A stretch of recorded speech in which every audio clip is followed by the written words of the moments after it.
Now let's get it started. Let's get it started. Play ball!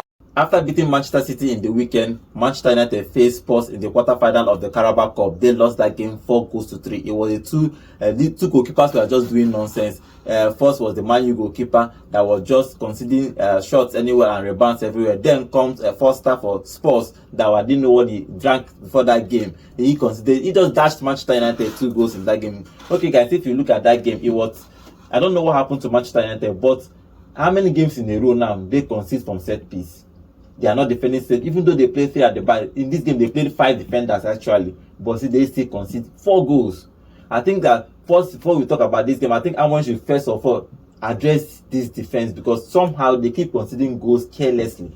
Well, he can't address the defense because he doesn't have the players to work with, so it's going to be a persistent problem for Manchester United going for, It was a night of 2 poor performances from goalkeepers, a shambolic team performance, and at the end of the day, I feel both teams would have felt hard done by if the result had gone either ways, Obviously, it's Manchester United out of the competition right now, and rightly so, because why would anyone come to a quarterfinals when you're in line to get a trophy and you field your backup goalkeeper that hasn't played in the last 15 games, and the star goalkeeper, the number 1 main man, is sitting on the bench watching a shambolic performance by the reserve or backup goalkeeper? At this point in time, you feel the Lindelof that hasn't played all season, hasn't started a game all season. You feel the Lindelof in that defense. What were you expecting in the first place? Goalkeeper and the same mama bond them because we saw the same mama and bond them literally because we saw Anana concede the same errors. You get in the weekend he considered the same errors in the European competition the last night out. He considered the same error. So goalkeepers make mistakes. I'm not going to fault anybody or I'm not going to raise this person, but I just feel like this goalkeeper has been playing all the matches for Man United. CARABAO Cup, FA Cup, Continentals, the league games. That's what he's paid to do. That's what he's paid to do. It's not about being paid to do. Other people will not just sit on the bench and clap for you. At some point, you need to give other people the chance. Give Bayende from the round 1 to the quarterfinal. When we get to the quarterfinal, this is business. This man was business. He wasn't there in the round 1 against Leicester City. He was almost going to start, but he wasn't feeling too fine. So you had to put him on the bench or perhaps not in the traveling squad because he wasn't feeling fine to travel with the team. Though he was on the list, he made the list, he traveled with the team, but the very person know where to start. He know where to start, but he did like line up. He has to play. At some point, you just have to play. Look at what's it called now? Keller playing for Liverpool. Look at other goalkeepers. Your first goalkeeper has to play a certain number of games. You always have your goalkeepers. 2 goalkeepers. Not everybody will start every match. Yeah. But for me, I just felt like Lindelof shouldn't be in the starting lineup. Okay, that's the other thing. Lindelof was just the player off in that defense. Now we are talking about 2 goalkeepers. Then Foster, there comes Foster. Foster did the worst. I think the Man U reserve were trying actually, but Foster, I don't know what he drank to that game. How can you consider that kind of goal? Because your team has scored 3 goals. They are comfortable. Man U are not even threatening to score you again. Suddenly you are trying to. Even they were trying, but they will not consider. They will defend. But because the first 2 goals were just a gift. The coach still kept telling them to go on at Man United, and they continued building at the back, which invited the pressure from Man United. You build from the back. These people are already down. They are on their way on the verge of coming back into the game, and this team is a comeback team. They have always been one of the biggest comeback teams in all of England, and they were on their way to come back. Which game did they come back from? No, calm down. Which game did they come back? Thank you for that one because I would have let that one slide. Personally, I would have let that one slide. Man City. I would have let that one slide, but I'm happy you called it up. They came back from Man City. It's fine. They came back from Man City. So, 1 game out of 15 games and they are comeback games. What are we talking about here? For all of their record, Man United has. Now, wait till we know them. I'm not saying this because I'm a Man United fan, but now wait till we know them. Comeback kings in England. So whether you dispute this one or you disagree, let's agree to disagree. Man United are comeback kings. Let's agree to disagree. Against Liverpool, they did the comeback against Liverpool. So I'm not going to go with the numbers of comeback, but they were already building momentum for a comeback. Okay. You can notice from the way they played. They were already building momentum for a comeback. All you have to do is sit deep, defend, and see the end of the game. Okay, but you wanted to still build from the back and still play attacking football. So they invited the pressure on themselves. Especially that second goal. First I considered. I don't think it's about. You should have let that go about I don't know what 10 seconds before. I don't know what he was thinking. But let's talk about the first half. The first Solanke scored the first 15 minutes to give him one. That's only goal in the first half. That's the even surprising thing. Then all the 6 other goals came in the second half. what do you make of Man U conceding those first 3 goals? And I know, okay, let's talk about the 4 goals because one of them was a corner kick, which was the controversy. You know, in the quarterfinal of the CARABAO CUP, there is no VAR. So, do you think that it was a foul on the goalkeeper for that goal, corner kick to just enter the post? If you don't do you don't go noticing a foul. When we're talking about Arsenal's corner kicks, we saw players crowding the goalkeeper area and not allowing him to jump, but nobody makes contact with the goalkeeper. Then Arsenal will go on to score their corner kicks. Yes, this one was a direct kick. We saw the hand. You say you will jump with your hand. Now normally you go jump with your hand, but when you're letting the hand down, it was behind him, pulling the goalkeeper's hand. We saw that contact. If you go back and look at that replay, people will say it's not a foul. Until you do you know go no say at this thing. You know go no say a pain. Well, it's not a foul. Now they talk now. Until you do it's not a foul. Because the referee didn't give it, so it's not a foul. But if you look at it from your clear conscience, obstructing play because you're obstructing goalkeeper from catching the ball. Obstructing play, how everybody is going for the ball at the same time. What are we saying? Everybody's going for the ball. You don't make in areas like that. You don't make contact with the goalkeeper. That's the rule. That's the rule.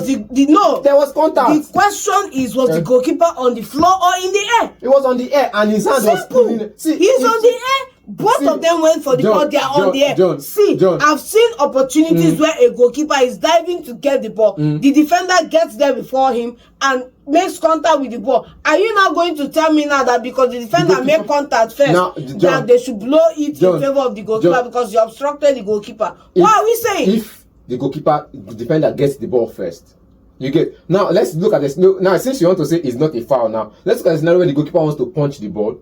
And the both of you miss the ball, but he punches you. Should be a penalty. Definitely a penalty, Abi. Now, in this scenario, both of them jump for the ball and both miss the ball.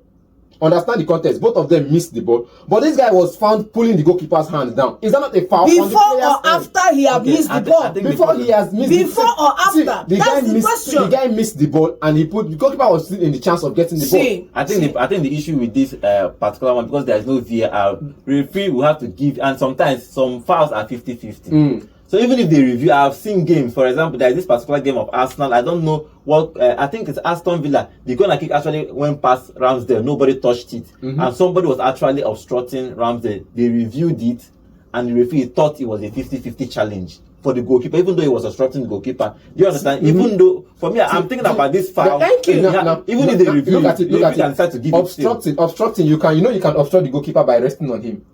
It doesn't give him much chance of jumping. Now, you guys are going for a 50-50 ball. Your body is a contact sport. I'm not saying it's not a non-contact. If it's a non-contact sport now, like maybe volleyball, all of those things, you will say, why did he go and touch the goalkeeper? It's a contact sport. You go touch body. Definitely. If you obstruct the goalkeeper by resting on the goalkeeper, so it doesn't give him room to jump, because that's what mostly Arsenal does. This doesn't give the goalkeeper room to jump and challenge for the ball. We understand. But when you pull the goalkeeper's hand, goalkeeper in that position is not using his head to go for the ball. So if it's a defender against defender and you pull his hand, we understand. It's a goalkeeper against a defender, which means you pulling his hand means you're obstructing him from making a tackle to the ball. Okay, let's not do it. The question is, was this after they both missed it or not? That's the thing, and you can't answer it because it's not a foul. You're not giving me a chance to answer. It's not a foul, bro. Yes or no? I gave you a clear-cut opportunity. Was it before they missed the chance or not? There's still a chance for the goalkeeper. There wasn't a chance. It was after they missed it. That's when that thing happened. Now the left hand you use go for the ball, and at the left hand I don't like being sentimental. When you see something as it is, call it as it is, simple and short. Call it as it is. Like you said, if there was a VAR to review, they probably have cancelled the goal. Probably. Probably. But there was no VAR. There was no VAR to review, and the referee on the pitch gave the goal. So now, because it's a goal, we just agree with the referee. But we understand that referees make mistakes, and this is one of them. Yeah, well, he makes mistakes in this game, but it's pending that the challenge, you can see it on 50-50. But I know Man U fans will feel hard done about that decision. But it's what it is. It's football. Sometimes it goes your way, it doesn't go your way. But Man U in general, what do you think Amorim got wrong in this game? Conceding 4 goals, and they have been conceding goals. They have taken over. I will not say that if you are playing an attacking football, for example.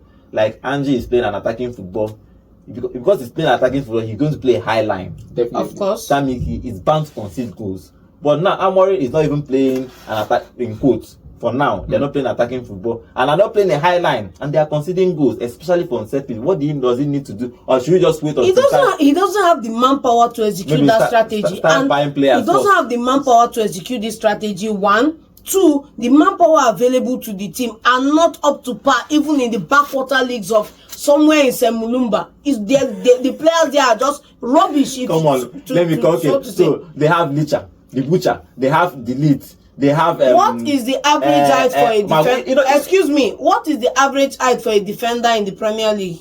I don't know, but I know that. Where does Licha fall in that? Where does Licha fall in that? Where does Licha fall in that position? This is the third season in the Premier League. In that position, where does Licha fall? No, I'm asking a question and I want an answer to that. What's the average height and where does Licha fall in? And tell me if that is not a deficiency when you are going for airball. It is. There's the average height for basketball players. Let's drift a little since you want to drift like that. I'm waiting for my answer. There's an average height for basketballers. But I don't see many of those basketballers, in quotes, put up their numbers against a Steph Curry who doesn't meet the average height. And you come back and answer that question yourself. My own is that I think that the problem with Amorim that he doesn't have his players yet. At least the player he bought himself, so we can give him that excuse that's why he's conceding goals. Because for him, conceding so many goals in the Premier League, apart from Man City that only scored one, he has been conceding 2 goals, 3 goals in a game. For me, I don't think the problem is that he doesn't have his players yet. One, if you go back to the beginning of Arteta at Arsenal, you will have 4 key instructions. Arteta is always crying to the media and to the players, which is one, you have to fight for every ball, you have to fight for every duel. If you lose the ball, you have to recover the ball, and you have to keep that clean sheet. You have to defend with your life on it. This is not a core value Amorim is bringing to these players, and that's why it is what it is. Okay, well, it's not a core value for Amorim. Let's talk about Angie, because it took us at the time for a while. That's why we are saying let us give him maybe 2 years. Let's see, after 2 years we can criticize him Amorim if his style is not working. But for me, playing 5 defenders and conceding goals is too much for a team like that. But we'll give him this year, next season, and the next season. And also say that next season we'll start judging. But me, I'll just give him 2 years. End of season, we'll not start to judge him already. But after this, when he signs his own players next season, we'll start judging. But Angie is now in the semi-finals of the Carabao Cup. He is saying that he wins trophies in his second season. And he's backing it up with results. Now he's in semi-final and they are going to be playing Liverpool. Generally, do you think that he can win this trophy this season? Is it going to be tough against Liverpool? Is it this trophy being a Carabao Cup or a trophy in the second season? We are talking about Carabao Cup. A trophy in the second season, and the one where he not reach semi-final and the one we will talk about now, Carabao Cup. Then maybe when he reach top 2 for Premier League, we talk say maybe in the Premier League we talk about, or if he reach final for FA Cup, we will talk say maybe in that one, or Europa League final. We talk say okay maybe in that one, but a trophy, one trophy at least. Yes, one trophy. At least maybe if he does a treble, he wins a Europa League, Carabao Cup and FA Cup. You come to the press and scatter everywhere. And table go shake. We go destroy that table. But for now, we talk about the Carabao Cup and look at the way he's performed. If I talk now, John go to say an uninformed team weighing beat, you get, and everybody use as excuse uninformed team. But that team was beating City, the 2 Manchester clubs. So Manchester, good result from the 2. So if you say he beat the Man City side, you say uninformed Man City team. I didn't want to call him until you put me in that spotlight. But see, look at the way he's played. From the games he's played before even the Man City game, he's done well. There was one he was even from a losing position, and he fielded in what's it called, academic graduates to play. And if results were not going inside, he had to bring in 5 of his senior men. Bro, Small go get me results, and he came back and did the comeback against that team, and they won. It's just what it is. So I feel like he's out and out to win a trophy.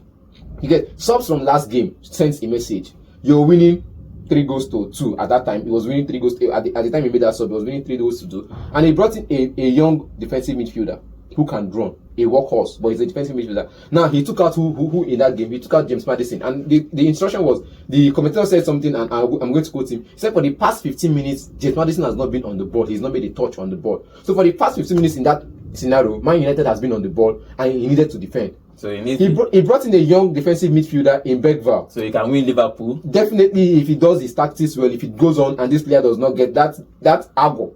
We know in Nigeria we call it that thing that is worrying them, that thing that is worrying them in their head, that headache when it comes. if that thing does not happen to them against Liverpool, then they have a shout at John, it. what do you think? Do you think that they can win Liverpool? And I go to the think this final? is Butler's FC written all over it, because Okay. this same Tottenham that we are singing and shouting their praises, that won the game they won over the weekend and played the way they played, go back over. You are going to see 1 win, 1 loss, 1 win, 2 loss, I feel 1 like win, competition, 2. they want to It's fight. This one is inconsistent February for now. me. February will continue. It's inconsistent for me. So for me, I think coming up against Liverpool is going to meet his cure. QED. That game against Manchester United, Tottenham against Manchester United ended 4-3. Now that game was very nice. Solanke scoring 2 goals. Ahmad came into that game and actually changed that game. Ahmad is going to be a superstar for Manchester United. But for Angie and his Spurs side, they are in the semi-final of the Carabao Cup and they are going to be playing Liverpool. Will they win Liverpool and reach the final? Because Angie said that he wins trophy in his second season. So this is an opportunity for him to fulfill that promise.